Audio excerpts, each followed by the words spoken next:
রাজশাহী তানোরে গভীর নলকূপের গর্তে পড়ে যায় 2 বছরের শিশু সাজিদ, এখনো নিখোঁজ। ফায়ার সার্ভিসের পরপর কয়েক দফা ক্যামেরা পাঠিয়েও তাকে দেখা যায়নি। বুধবার দুপুর 12:30টার দিকে পরিত্যক্ত গর্তে পড়ে যায় শিশু সাজিদ। গর্তটি প্রায় 150 থেকে 200 ফুট গভীর। রাতভর 3টি ইউনিট উদ্ধার অভিযান চালিয়েও এখন পর্যন্ত কোনো সাড়া মেলেনি।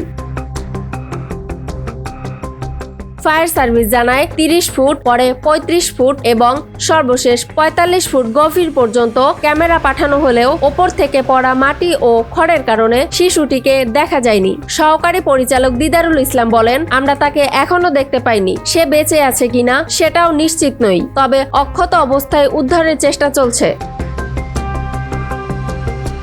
উদ্ধারে এক্সকেভেটর দিয়ে 42 ফুটের বেশি গভীর গর্ত খনন করা হয়েছে। সেখান থেকে মূল গর্তে সুড়ঙ্গ করে প্রবেশের চেষ্টা করেছে রেস্কিউ টিম। ফায়ার সার্ভিসের পরিচালক লেফটেন্যান্ট কর্নেল তাজুল ইসলাম জানান, বিশ্বের কোথাও এমন প্রযুক্তি নেই যে এত গভীর গর্ত থেকে তাৎক্ষণিক উদ্ধার সম্ভব। উন্নত দেশেও এ ধরনের অভিযানে 75 থেকে 78 ঘন্টা সময় লাগে।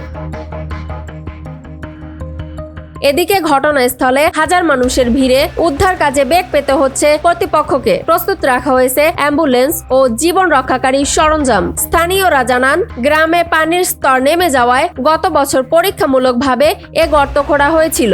বর্ষায় ভরাট করা মাটি বসে গিয়ে গর্ত আবার তৈরি হয়, আর তাতেই পড়ে যায় সাজিদ। এখনো চলছে উদ্ধার অভিযান। সবাই এটাই প্রার্থনা করছে, শিশু সাজিদ যেন নিরাপদে ফিরে আসে মায়ের কোলে।